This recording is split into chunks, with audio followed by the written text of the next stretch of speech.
Firqə radiosu. Aynı Azərbaycan şezennun Fon Radio Flora.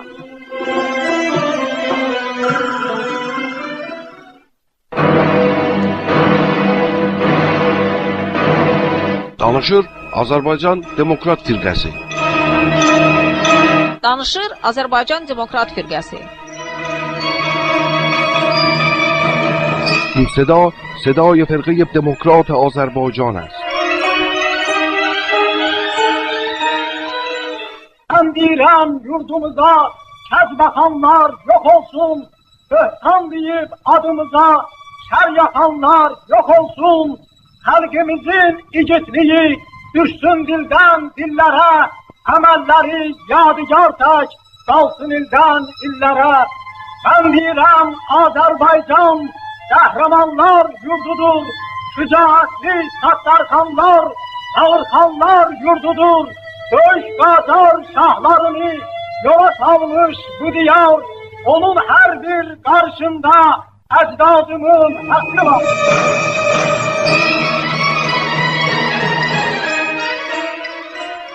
Aziz kardeşler, firqemizin rəhbərliyi altında halisə yerlərini və xalq düşmənlərinin yerlərini kəndlilərin arasında təqsim edib, onların əlinə silah verərək aldığınız torpaq və azadlıqdan müdafiə etməlisiniz dedik. İndi sizin boynunuzda böyük vəzifə durur. O aldığınız torpaqları saxlamaq və aldığınız azadlıqdan müdafiə etmək. İndi bütün İran kəndliləri, Azərbaycan kəndlilərinin aldığı torpaqdan ilham alıb, ayağa qalxmış, təkən yemişdir. Mürtəceylər bu hərəkətdən qəzəblənib və o azadlığı boğmaq istəyirlər. İranda böyük mübarizə başlanmışdır. Azərbaycan kəndlisi bu mübarizənin pişahəngi olub, qabaqda gedəni olacaqdır. Yaşasın Azərbaycan kəndlisinin azadlıq yolunda apardığı mübarizə.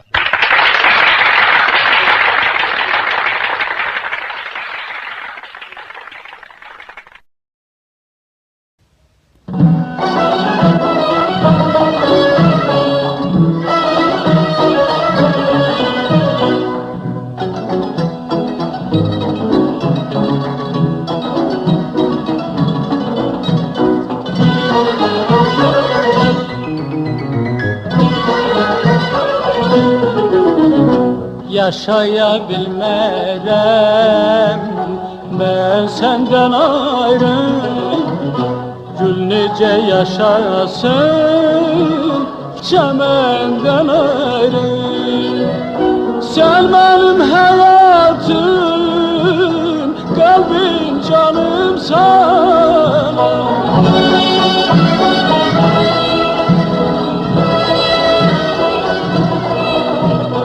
Sen benim hayatım, kalbim, canımsan. Sen benim ulduzlu asmanımsan.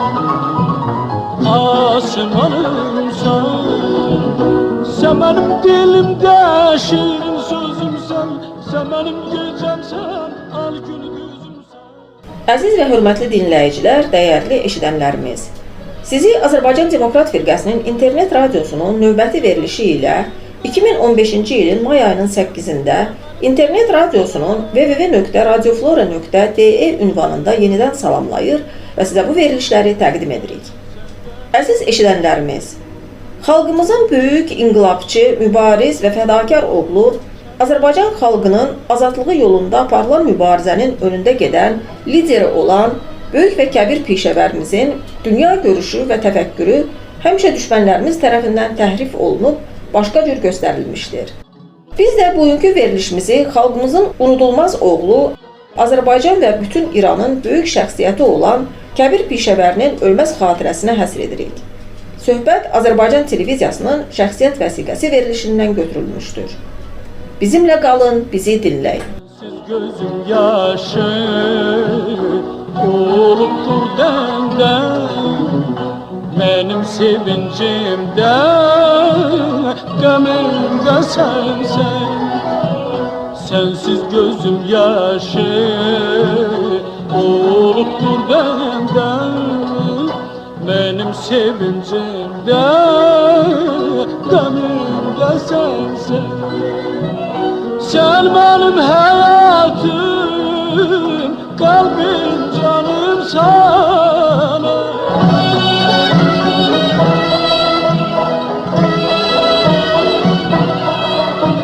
Sen benim hayatım, kalbim, canım sana.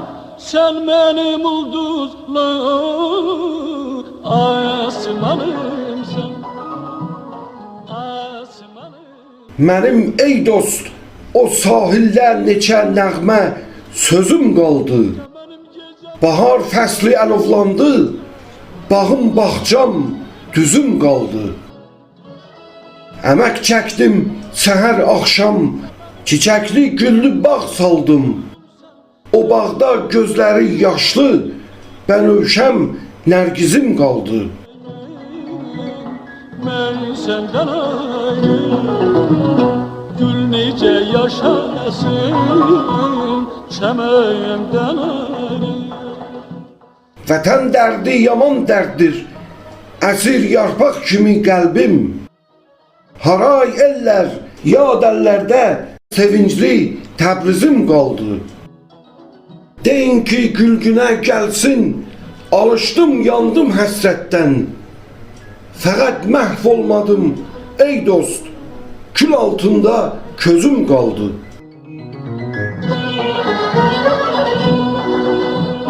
Yaşaya bilmərəm mən səndən ayrı.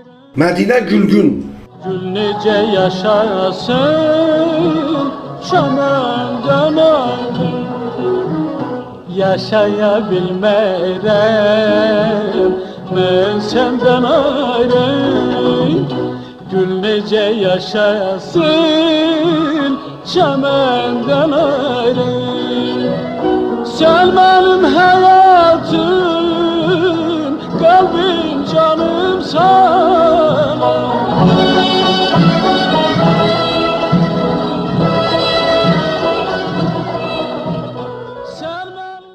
سلام های گرم و آتشین خدمت تک تک شما شنوندگان عزیز و با وفای فیلگر رادیو سو که در تاریخ 8 ماه سال 2015 صدای ما را، صدای کارگران، دهقانان، زحمتکشان، دموکرات‌ها، روشنفکران، آزادیخواهان و انقلابیون آذربایجان را در سراسر جهان میشنوید.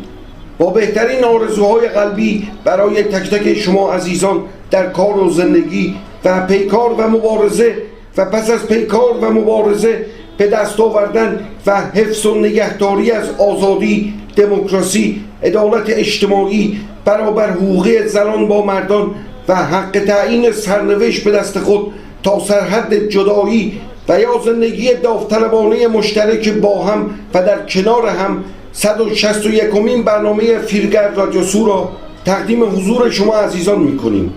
شنوندگان عزیز، فرزند مبارز، دانشمند، فداکار و انقلابی خلق آذربایجان، پیشوری کبیر، یکی از شخصیت‌های ملی آذربایجان و کل کشور کثیرالملت ایران است که تا به امروز همیشه افکار این بزرگمرد تاریخ ایران از طرف دشمنان چپ و راست مورد تهاجم قرار گرفته است.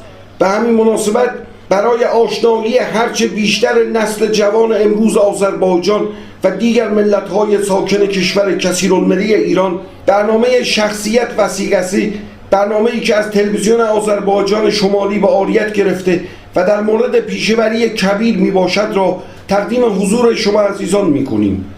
با ما باشید و به 161مین برنامه فیلگر رادیو سو، رادیو اینترنتی فرقه دموکرات آذربایجان گوش فرا دهید. Canım sana.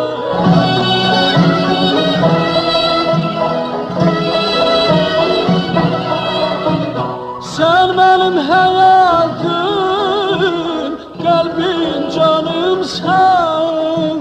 Sen benim ulduzlu asmanımsın, asmanımsın.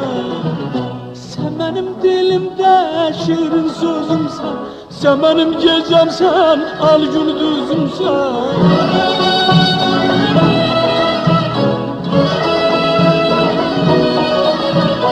Sen benim dilimde şirin sözümsen, sen benim gecemsen, al gündüzümsen. Denice yaşayayım, ben senden ayrı. Gül nice yaşasın, çemenden ayrı.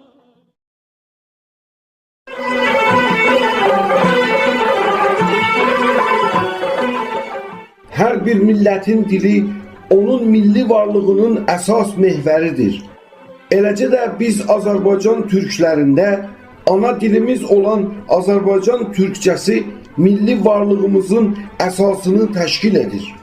İllər boyu İran mərkəzi hakimiyyətlərinin tərəfindən məktəblərimizdə tədrisinə qadağa qoyulmasına baxmayaraq, analarımızın laylayında, ata-babalarımızın deyimlərində və eləcə də dəyərli yazıçılarımız, şairlərimiz qiymətli əsərlərində bu zəngin dili qoruyub saxlamışdırlar. Amma təəssüflər ki, son zamanlarda bəzi milli fəallarımız düşünərkədən və ya düşünmədən ədəbi baxımdan zəngin dilimizin məzmununu qrammatik cəhətdən səviyyəsini aşağı salırlar.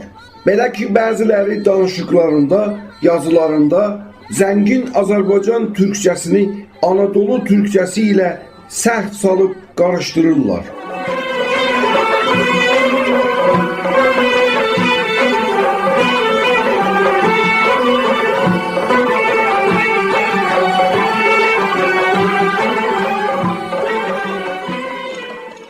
زبان هر ملتی محور اساسی هستی آن ملت است. برای ما ملت ترک آذربایجان نیز زبان مادریمان، زبان ترکی آذربایجانی محور اساسی هستی ما را تشکیل می دهد. بدون در نظر گرفتن ممنوعیت زبان مادریمان در طول سالها در مدارس، مادران ما در لالایی های خود، پدران و پدر بزرگان ما در گفته ها و نصیحت های خود، نویسندگان و هنرمندان و روشنفکران ما در آثار ادبی، هنری، فرهنگی خود زبان ما را حفظ کرده و از آن نگهداری کرده اند.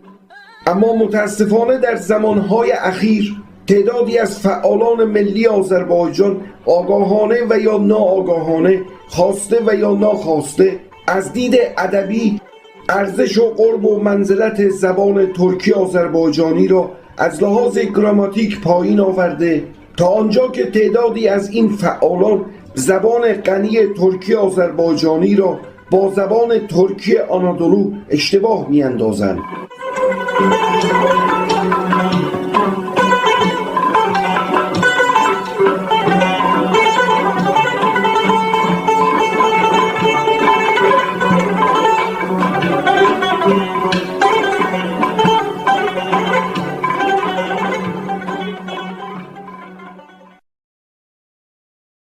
Danışır Azərbaycan Demokrat Firqəsi.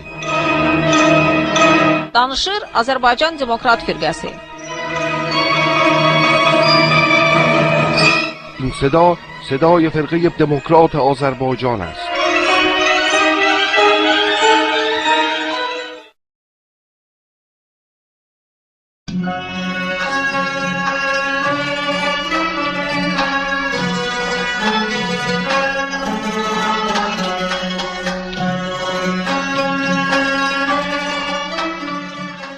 Salam, hamınızı şəxsiyyət vəsiqəsi verilişində salamlayıram.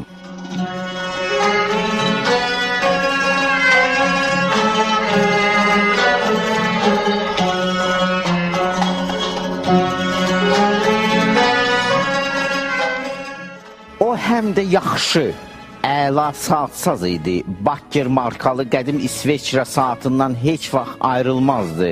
Cavabsız suallarla tək tənha qalarkən adətən bu saatını sökər, gözünə xüsusi eynək taxar, silahdaşlarının gözü qarşısında həm bu saatını sazlar, həm də düyünlü suallara cavab axtarardı. 1947-ci ilin isti yayında o bu Bakker saatını adətincə sökür, ancaq yenidən yığanmır. Köməyə məşhur Bakı saatsazı İsmail Həsanov gəlir. Görür ki, saat sahibi iş vaxtı xəta edib, saatın çarxını qırıb. Aradan 2 gün keçincə saat sahibinin həyat çərxi də qırılır. Saatının, həyatının çərxi eyni vaxtda qırılmış bu kəs məşhur inqilabçı Güney Azərbaycan Xalq Hərəkatının lideri Cəfər Pişəvəri idi. Bugün biz verilişimizdə Cəfər Pişəvərini müzakirə edəcəyik.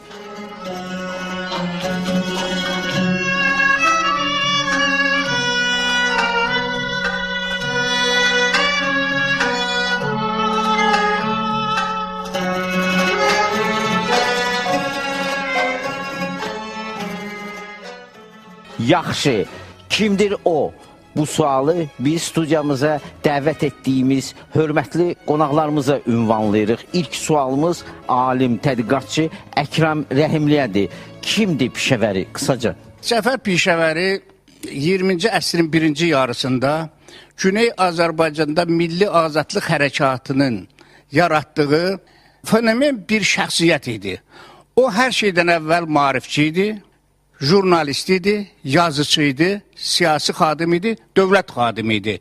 Bu tarixə belə bir şəxsiyyət kimi daxil olub. Çox gözəl. İslam qəribli filologiya elmləri doktoru. Eyni sual sizə də ünvanlanır. Bütün şuurlu həyatını xalqının azadlığı mübarizəsinə həsr etmiş böyük inqilabçı, ensiklopedik təfəkkürlü tarixi şəxsiyyət. Səməd Bayramzadə, tədqiqatçı alim. Eyni sual sizə də ünvanlanır.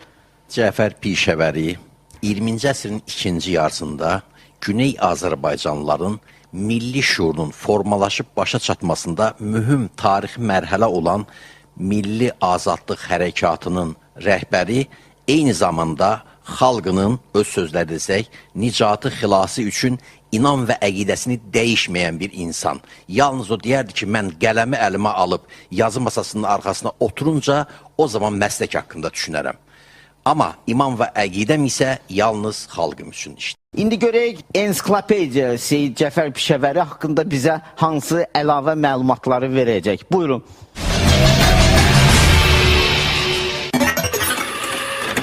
Pişəvəri 1892-ci ildə Xalxal mahalının Zeyvə kəndində yoxsul kəndli ailəsində anadan olub. Elə ilk təhsilini də həmin kənddə alıb. 1905-ci ildə Bakıya mühacirət edib. İranda inqilabi hərəkatın güclənməsi ilə əlaqədar 1920-ci ilin may ayında Pişəvəri İrana gedir. 1921-ci ildə Pişəvəri İran Həmkarlar İttifaqının orqanı olan Həqiqət qəzetinin redaktoru olur. 1930-cu ildə Pişəvəri həbs olunur və 11 il həbsdə qalır. İkinci Dünya müharibəsinin başlanması Rıza Şah diktaturasının yıxılması ilə nəticələnir. Pişəvəri 1941-ci il sentyabr ayında həbsdən buraxılıb Tehrana gəlir.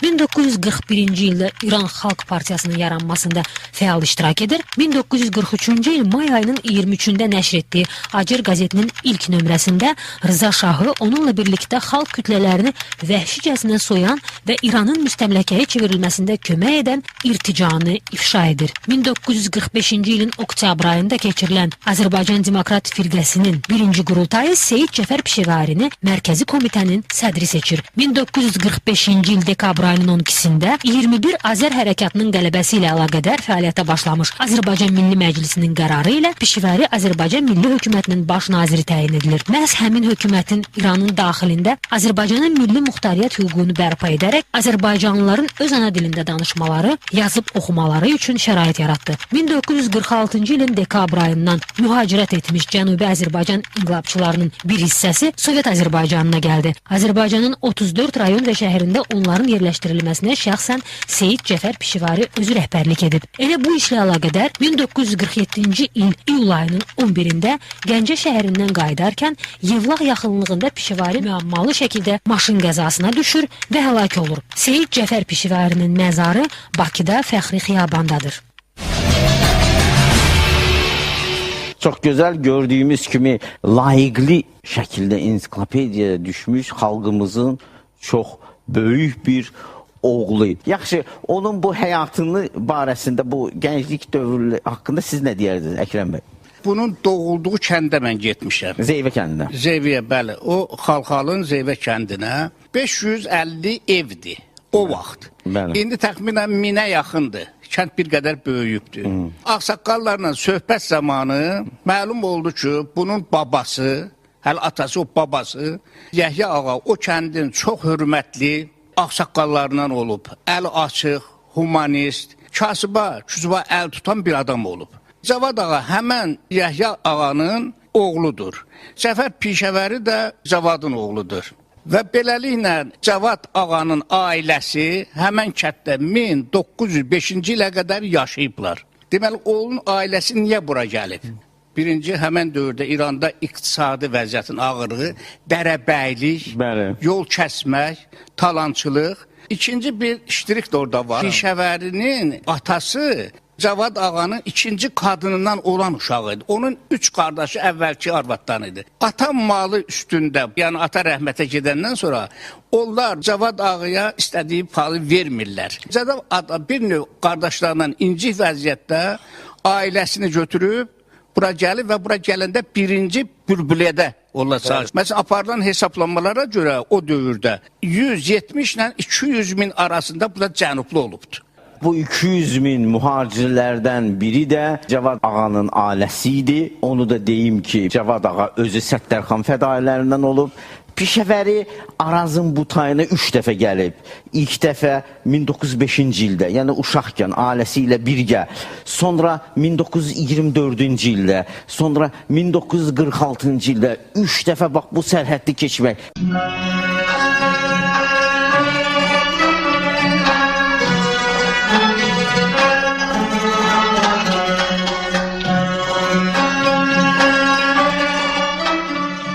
Bakıya gələndən sonra Pişəvərinin bir 12-13 yaşı vardı. 7 il müddətində Pişəvəri həm təhsil aldı. Təhsilini aldığı zaman, eyni zamanda Azərbaycandakı maarifçilik, onun nümayəndələri, sonra burada çap olunan istər bədii əsərlər, istər dövrü əks etdirən ictimai, publistik yazılar hamısı ilə tanış oldu. Özü də etiraf edir ki, çox dərin mütaliə eləyib və öyrənib bu Azərbaycandakı cəmiyyəti, eyni zamanda da onların əsasında bir əlaqələr də qurdu, özünün gələcək həyatının istiqamətləri vaxt beləcə müəyyənləşdi. Pişəvərinin yetişməyində, bir şəxsiyyət kimi yetişməyində Bakı mühitinin mühüm rolu var. Biz bunu inkar edə bilmərik. Dostlarımın, həmkarlarımın dediklərinə bəzi əlavələrim var.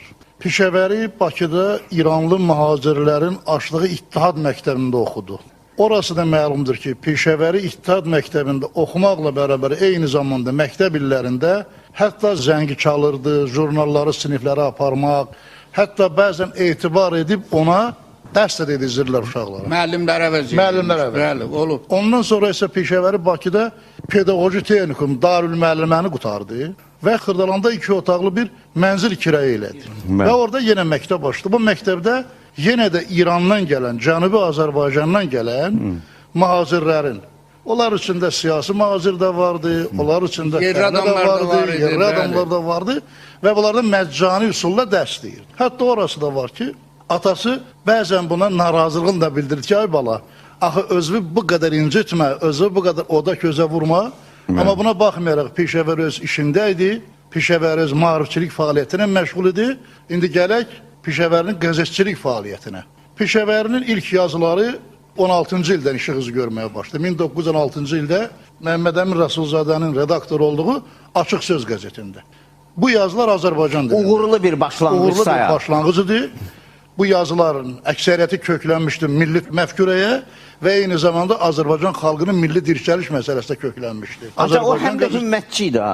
Bəli, hümmətçidir. Nəriman Nərimanovla yaxınlığı vardı. Gəlin belə deyək, doğrudan da biz görürük ki, Hümmət Təşkilatı 20-ci əsrdə öz sözdə demiş bir çox insanların belə həyat məktəbi oldu. Oradan Stalin də çıxıb, Beriya da çıxıb, Nərimanov da çıxıb, Pişəvəri də çıxıb, göründən böyük məktəb olub, tarixi dəyişmiş insanlar. Bakıda olan bax bu Hümmət Təşkilatından çıxıb, o cümlədən Pişəvəri. Hətta burada bu İranların, deməli Azərbaycan İranın ayrılmaz bir hissəsidir adlı bir qəzet çıxırdı. Orada yazılarını çap elətdirirdi və sonra təbii ki, indi sual meydana çıxsa Cəngəllər hərəkatında Pişəvərin rolu, Həqiqət qəzetində Pişəvərin rolu və s. Olar mı burada mən qısaca bir haşiyə çıxım? Doğrudan da Pişəvərinin jurnalistik fəaliyyəti yavaş-yavaş siyasi fəaliyyətə keçir. O milli təfəkkürlə yanaşı sinfi mübarizə ideyasını, kommunistik ideya ilə, xüsusən Nərimanovun təsiri ilə yaxınlaşır. O dövrdə elə bir fikir var idi ki, sol inqilabı, bütün yaxın şərqi götürəcək, azadlıq gələcək. Pişəvəri də bu fikirlərlə əlaqədar olaraq o 1920-ci ilin 23 mayında özünün Ajir qəzetini də buraxmağa başlayır. Unutmayaq ki, o pedaqoji fəaliyyətini həmişə jurnalistik fəaliyyəti ilə yanaşı sürdürürdü. Eyni halda sonradan siyasət dənizinə də atıldı.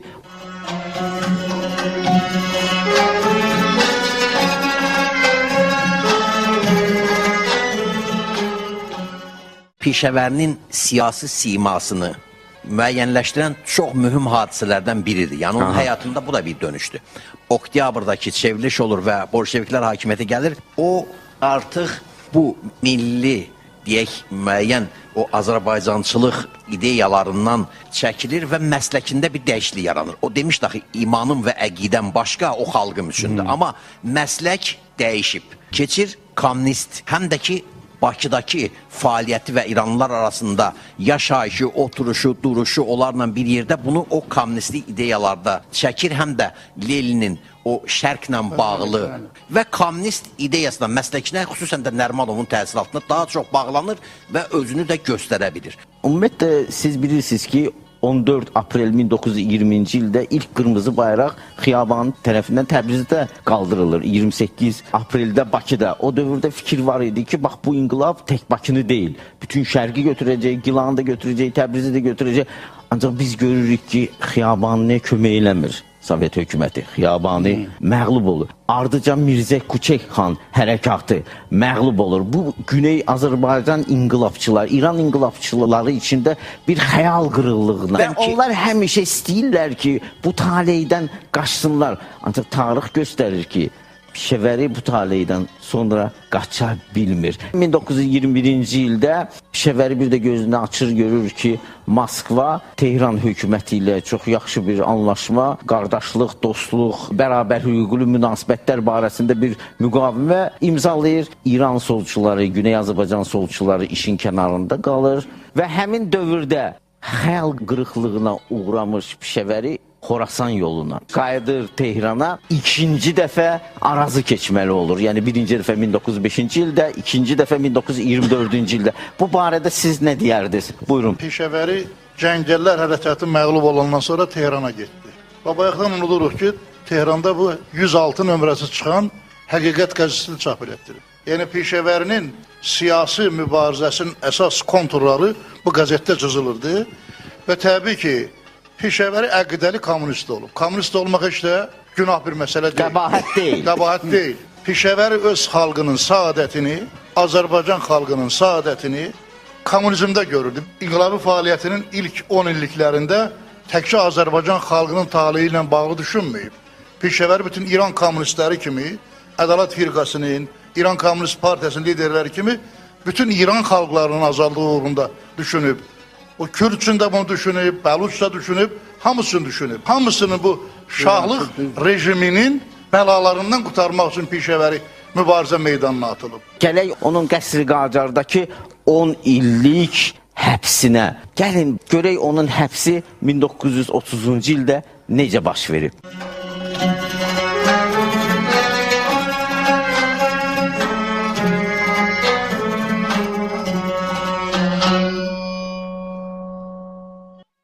Küçə xəlvət və soyuq idi. Döngədən dönərkən qarşıma yöndəmsiz bir adam çıxdı. Və ilk baxışdan bu adama qarşı məndə nifrət oyandı. Səsini eşitdikcə nifrətim daha da artdı. Ağa, sizin adınız filan deyil, deyə soruşdu. Nə üçün? Mənə bir sözünüz var. Soruşdum. Ağa, məni göndərmişdilər ki, siz bir neçə dəqiqəlik İttilata Təhlükəsizlik İdarəsinə gələsiz. Orada sizdən soruşulası bir neçə söz var. Doğrusunu deyim ki, indiyə qədər İttilat mənimlə heç maraqlanmamışdı. Mən işin bu qədər sadə olacağını düşünmürdüm. Çünki İttilata düşənlər oradan o qədər də asanlıqla çıxa bilmirdilər. Rıza Şah rejimi çökür. İngilis orduları cənubdan, Sovet orduları şimaldan İran ərazisinə daxil olurlar. Siyasi dustaqlar azadlığa buraxılır. Pişəvəri azadlığa çıxır. Oradan çıxandan sonra güman olunurdu ki, bu kişi bir belə əzab çəkib. 10 il, 6 ay zindanda, sürgündə olan bir adam susacaq. Bu günə mübarizə meydanına atılır. Mübarizə meydanında ilk dəfə İran Xalq Partiyası yaradılır. Hizb-i Tude İran ki deyirlər. Bu həmən partiyanı yaradan müəssisələrdən biri olur. Bəli, İskəndəri var idi o dövrdə. Çox məşhur İskəndəri. Mən onun oğlu İrəc İskəndəri ilə şəxsən tanış idim. Uşaqlıqda əlbəttə ki, onun dilindən eşitmişəm ki, necə 1941-ci ildə İran Xalq Partiyası Tude təsis edilir. Pişəvəri həmin partiyanı yaradığı məramnaməsini iştirak edir. Bundan sonra bu əsas mübarizəsini davam etdirir mətbuatda. Keçir Agir qəzetinin çapına. Agir qəzetində birinci növbədə Cəfər Pişəvəri ümumiyyətlə tək Azərbaycan xalqı yox, bütün İran xalqının xarici imperializmə qarşı mübarizədə birliyini təbliğ elədi. İkinci, Agir qəzetində artıq sırf kommunist ideyalarını təbliğ eləmədi. Artıq ölkədə mövcud şəraiti, sosial vəziyyəti, yəni bu artıq başqa bir yanaşma seçdi Agir qəzetində. Agir qəzetindəki fəaliyyəti sonraki milli azadlıq hərəkatı üçün bir zəmin yaradırdı, ideoloji bir zəmin. Və bunun ən böyük xidməti bu idi. Bir də o bir şeyə xüsusi fikir verdi ki, İranda fəhlə sinifi yoxdur. İranda fəhlə sinifinin sayı çox aşağıdır. Ona görə də Agir qəzetində xüsusən bu məsələlərə fikir verir. Yaxşı, Agir qəzetindəki onun fəaliyyəti və yavaş-yavaş yaxınlaşaq onun 14-cü çağırış İran məclisinə seçkilərdəki iştirakına və Müəllim, üzr istəyirəm. bəli. Acır qəzetinin əsas məsələsi İran xalqlarını azadlıqları uğruna mübarizəyə ümumi azadlıq hazırlamaq idi. Şahlıq rejimini devirməyə xidmət edən əsərlər yazmaq idi. Ajir, yəni gəmi fiti, rusca qudok. Bizdə vaxtilə çap olunan qudok. Bəli, və demək istəyirəm bu qəzetdə onun fəaliyyəti, onun yazdığı məqalələr bütün İran xalqları arasında güclü səs-küyə səbəb olur. Gəminin fiti eşidilir. Ancaq birinci harda eşidilir?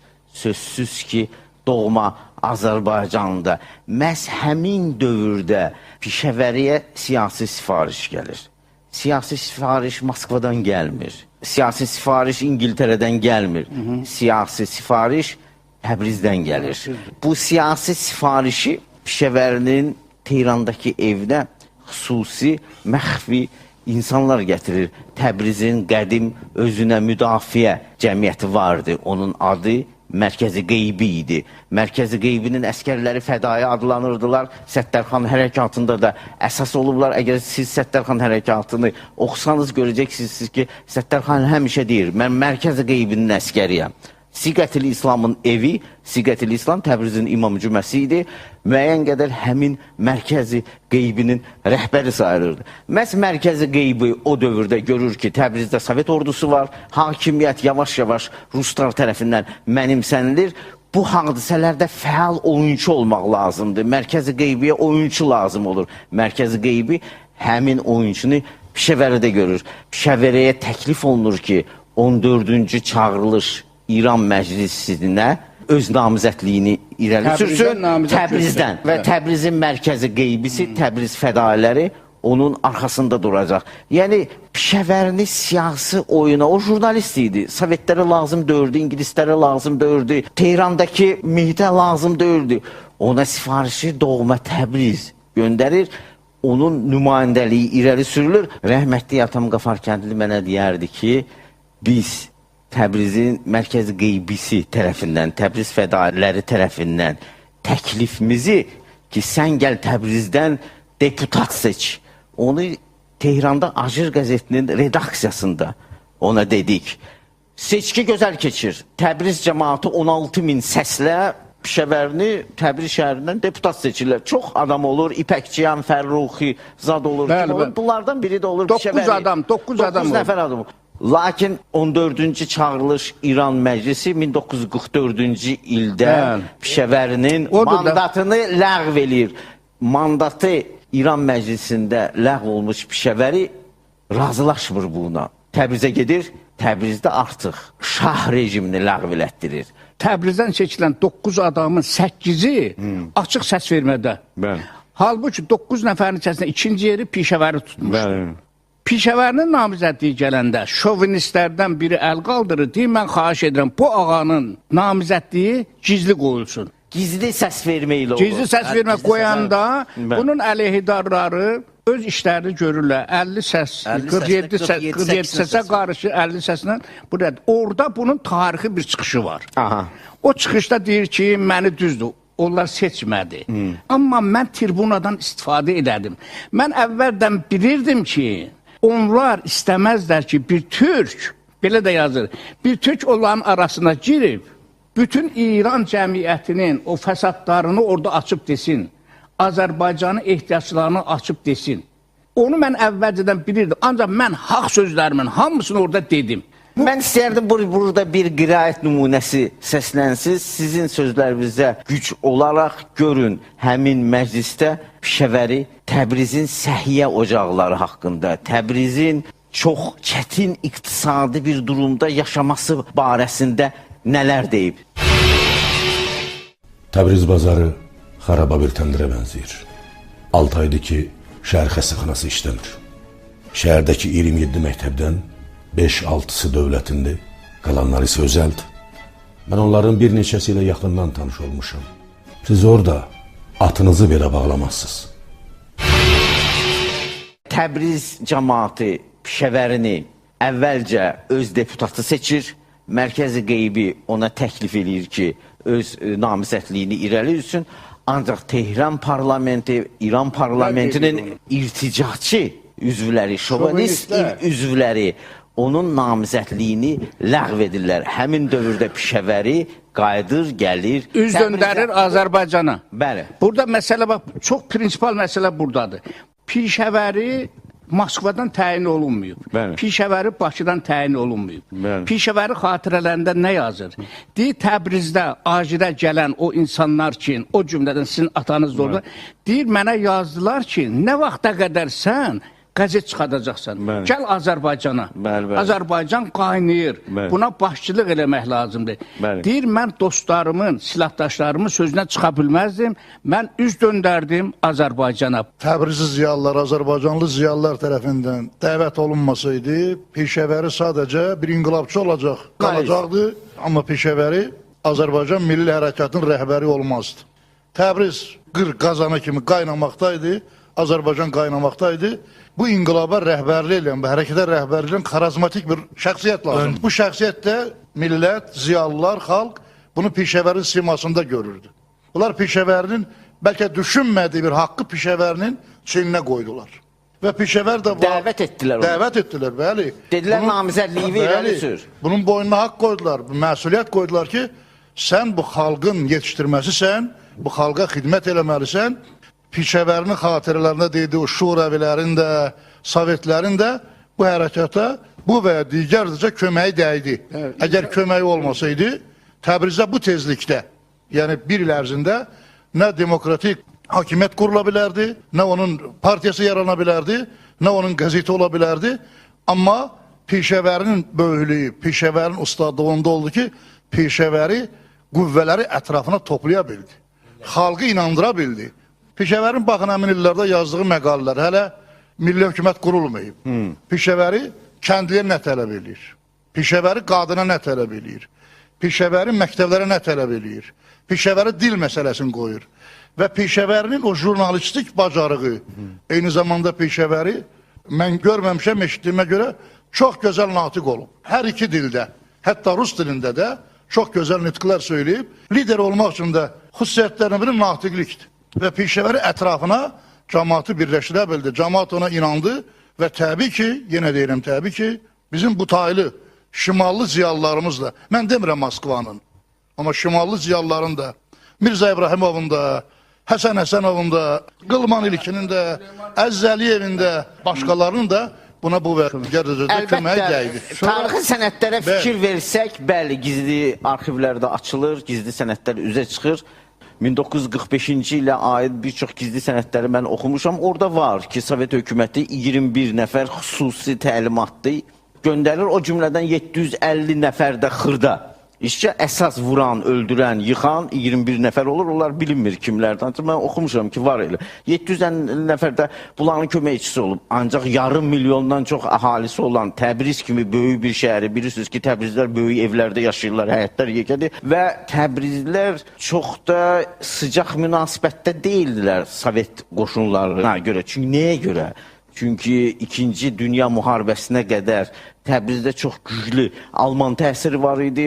Xalq faşist Almaniyasının belə deyək, sifarişi ilə çoxlu xalçalar toxuyurdular və Almaniya bunlar göndərilirdi. Xalqın bir pulu vardı. Birdən-birə bunun qarşısı alınması və pulun gəlməməyi yerli cəmaatla Sovet ordusu arasında bir divar hörmüşdü. Əgər yerli cəmaat buna qatışmasaydı, nə 21 Azər hərəkatı olacaqdı, ümumiyyətlə milli hökumət yarana bilməzdi. Sovet hökuməti də məhkum idi Təbrizdə olan bax bu məxvi təşkilatla əməkdaşlığa. Onda siz dediyiniz kimi Əziz Əliyevin dəstəsi, Sovet Azərbaycandan gəlmiş ziyalılar, Mircəfər Bağırovun özünün çox ciddi fəaliyyəti birləşir. Təbrizin öz qədim fədai təşkilatları ilə ki, onların silahı Sovetlərdən deyildi. Mən yenə deyirəm, faşist Almaniyasının Təbriz ətrafında yaratdığı silah ambarlar var. Həmin silahlar fədailərin əlinə düşür. Ora qədər. Fədailər heç bir cəhətdən, nə Bakıdan, nə Moskvadan asılı deyildilər. Biz 12 şəhrivardan, yəni 3 sentyabr müraciətindən keçə bilmərik. 1945-ci ilin 3 sentyabr hadisəsi nədir? 1945-ci il sentyabr ayının 3-də Pişəvərinin başçılığı altında bu müraciət yazılır. Qadın azadlığı, azadlıqlar falan filan. Orada 16 şuar verilir. 16 maddədir. Bunu cəmaata yayırlar, cəmaat görür ki, bəli, bunların istədiyi budur. Ona görə də həmən vaxt Azərbaycanda üst-üstə 6-7 təşkilat var idi. O cümlədən İran Xalq Partiyası da var idi. Həmkarlar təşkilat var. Bunların hamısını qoyub xalq gəldi bu firqənin bayrağı aldı. Azərbaycan Demokrat Firqəsi təsis olunur. Bəli. 3 sentyabrda.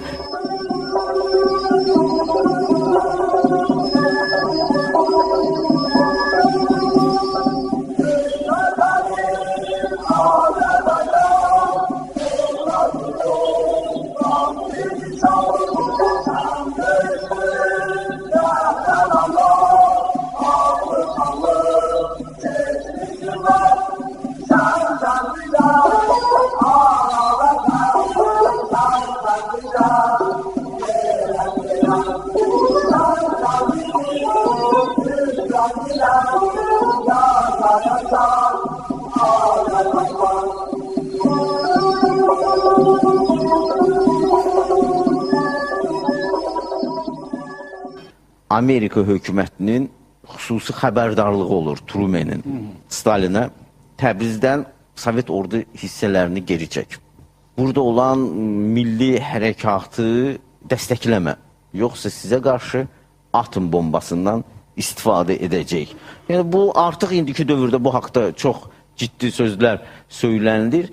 Həmin dövrdə təxminən demək 1946-cı ilin 28 aprelində Pişəvəri məcbur edilir ki, Tehran'a getsin. Tehranda İran hökuməti ilə danışıqlar aparsın.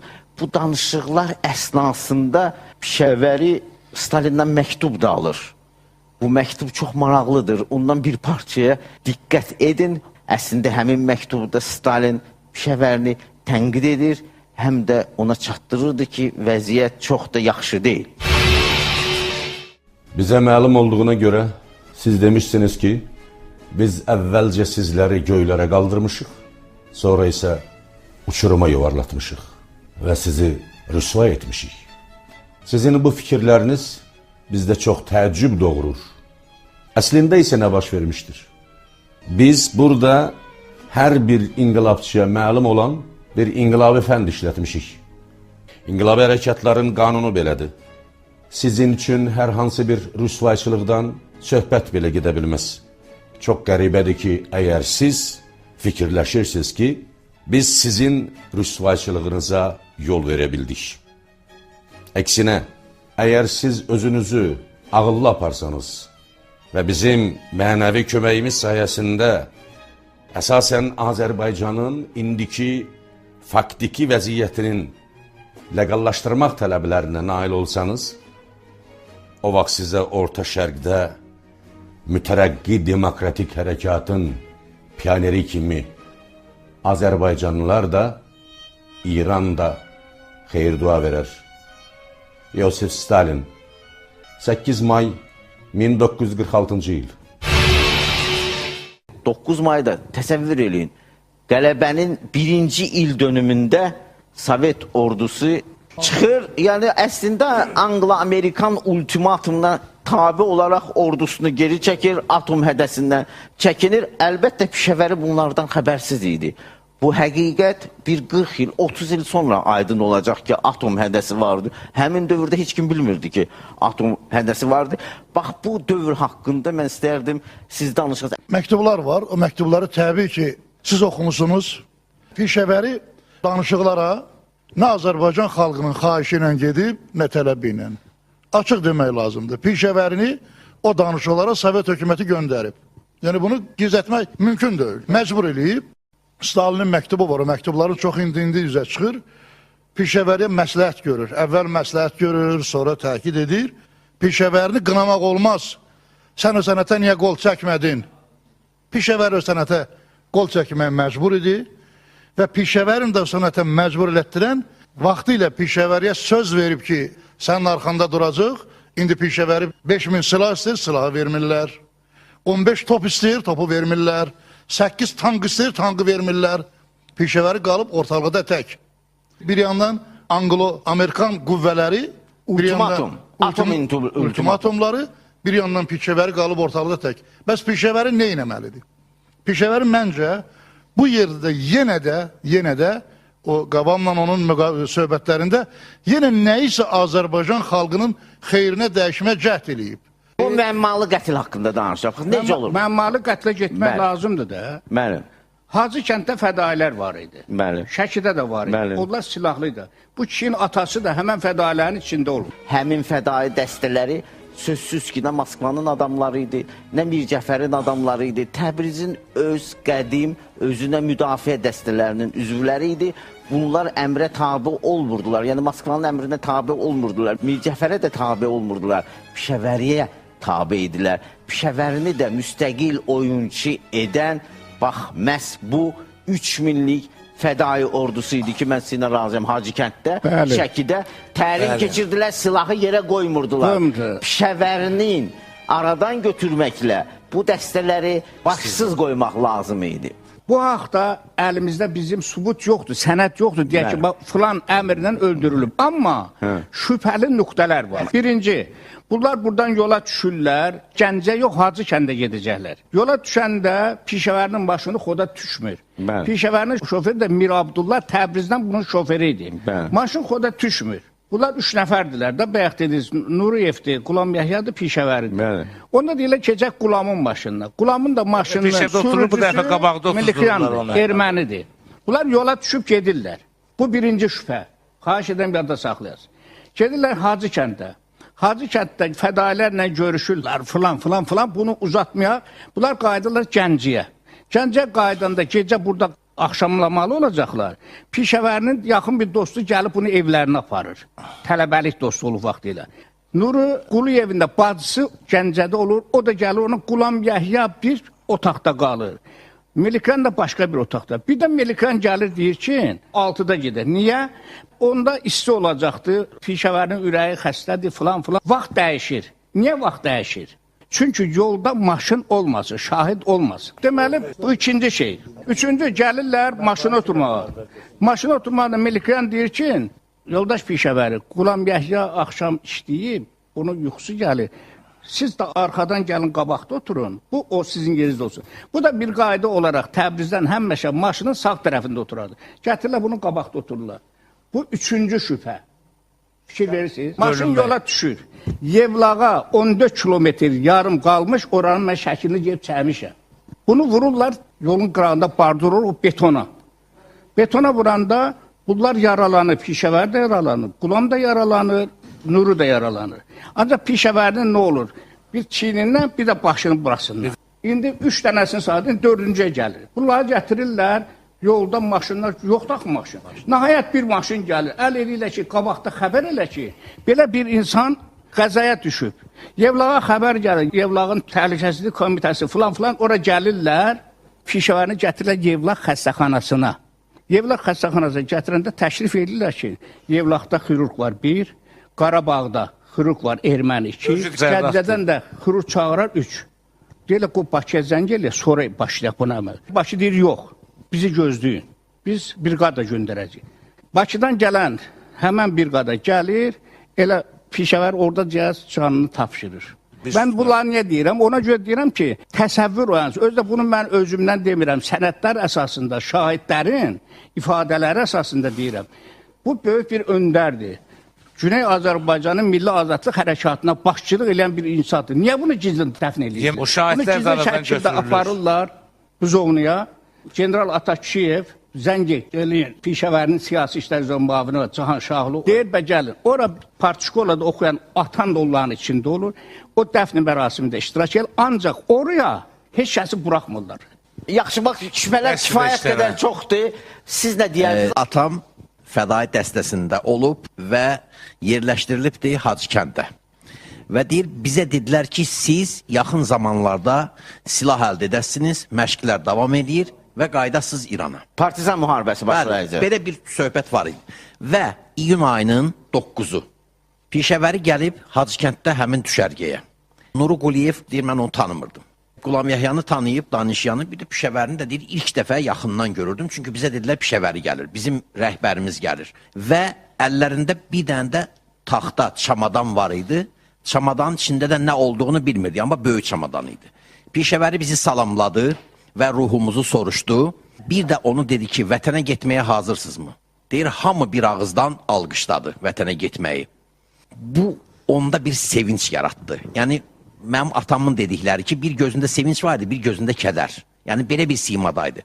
Və soruşdu ki, hazırlıq üçün neçə gün lazımdır? Biz dedik, elə biz hazırıq. Qulam Yəhya çöndü, dedi ki, neçə gün bəs eləyər? Dedi, bir ay, dedi, yox, 10 gün. Sonra Pişəvəri Nuru Quliyevlə gediblər. Gəncəyə qayıdıblar maşınla. Amma Qulam Yəhya qalıb, amma yanında köməkçilər də var idi. Biz başa düşdük ki, bu puldur. Bu pulu bizə siyahı ilə verdilər. Niyə verirdilər ki, yola hazırlıq görək. Özümüz üçün müəyyən şeylər sabundur, nə bilim, alt paltardır, belə şeylər alaq özümüz üçün. Yəni, yolda lazım ola bilər. Amma təəssüf ki, deyir, sonra biz həmin günün səhərsi də yox, bir neçə gün sonra eşitdik ki, artıq Pişəvəri dünyasını dəyişibdir. Və onlar da bunu hamısı bir nəfər kimi fədailər deyərdilər ki, Pişəvəriyə sui-qəsd olunur. Siz nə deyərdiniz İslam bəyli? Bax, bu o həyatı... Mən bircə cümlə deyəcəm. Pişəvəri iki ölkənin ali orqanları tərəfindən razılaşdırılmış bir sui-qəsdin qurbanıdır. İran hökuməti, Sovet hökumətindən razılaşıb və istər-istəməz, mən demirəm burada Mirzəfər Bağırovun bəlkə xəbəri olub, amma gəlin düşünək. İran hökuməti Pişəvərinin salamat qalması istəmir. İran hökuməti fədailərin İrana getməsini istəmir. Xilaskar qismində çıxış edilən Sovet hökumətində Pişəvərini qorumaq gücündə deyil. Pişəvəri istərsiniz fədailərlə təzdən İranı qayıtmaq istəyir. Nə olmalıdır? Pişəvəri aradan götürülməlidir. Stalin siyasəti ilə Rıza Şah siyasətinin qurbanıdır. Mən Pişəvərinin ölümünü heç bir təsadüf ölümü saymıram. Pişəvəri sadəcə qurulmuş bir xəyanətin qurbanıdır. Bayaq dedim ki, Sovet hökuməti, şəxsən Stalin, Anglo-Amerikan imperializmi tərəfindən həmin dövrdə hədələnir. Təbrizdən çıxmasan ərazinə atom bombası atacaq. Həmin atom bombası atılmır. Ancaq belə fikirləşək ki, həmin atom bombası məcazi mənada Azərbaycan taleyində partlayır, Pişəvərinin taleyində partlayır. Onun meydini görüb deyən ki, bəli bu Pişəvəridir, bir çox fədailər olub. Onlardan biri də rəhmətli mənim atam Qafar kəndli idi. Çox ağır hadisə idi. Təsəvvür eləyin ki, Təbriz fədailərinin başçıları gəlirlər, görürlər ki, Pişəvərinin meydi ortasındadır. Sovet hökumət nümayəndələri də deyir ki, bu sənədə qol çəkin ki, gördüyünüz insan Pişəvəridir. Atamın dediyinə görə çox ağır məqam idi. 1997-ci ilin 11 iyulunda həmin gündə Pişəvərinin xüsusi tapşırıqlar üzrə ən yaxın silahdaşı Qafar kəndli mənim atam öz dünyasını dəyişdi. Onun vəfatı Pişəvəri ilə eyni gündə, eyni tarixdə baş verdi. Sadəcə arada 50 il fasilə var idi.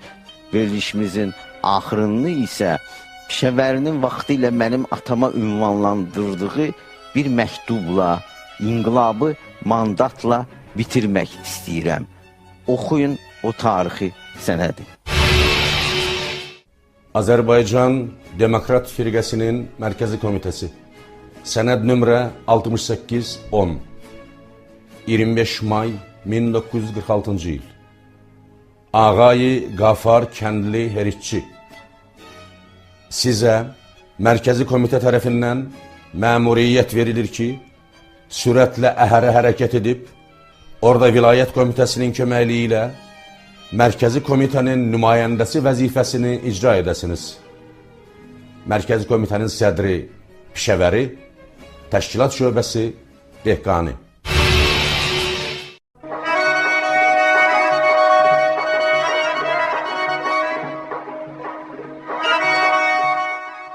Əziz dinləyicilər, bununla da Azərbaycan Demokrat Firqəsinin internet radiosunun bugünkü verilişi sona yetir. Sizə xoş günlər və xoş əhval-ruhiyyə arzusu ilə sizdən ayrılırıq. Sağlıqla qalın. Gələn həftə bu vaxt efirdə yenidən görüşənədək. Gözəller işlə sənin şöhrətin düşüb dilər.